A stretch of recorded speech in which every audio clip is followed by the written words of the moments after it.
కలలే ఇలా నిజాలుగా నిలుస్తూ ఉంటే, నా కథలనే కవితలే పిలుస్తూ ఉంటే, ఈ వరాలుగా ఉల్లాసమే కురుస్తూ ఉంటే, పెదవికి చంపా తగిలిన చోట పరవశమేదో తోడవుతుంటే, పగలే అయినా గగనంలోన తారలు చేరేనుగా.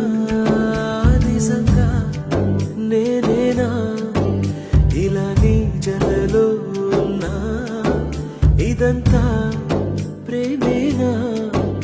ఎన్నో వింతలు చూస్తున్నా, ఎదలో ఎవరో చేరి అన్ని చేస్తున్నారా? వెనకే వెనకే ఉంటూ నీపై నన్నే తోస్తున్నారా? హరే హరే హరే హరే హరే రామ, మరి ఇలా ఎలా చేసింది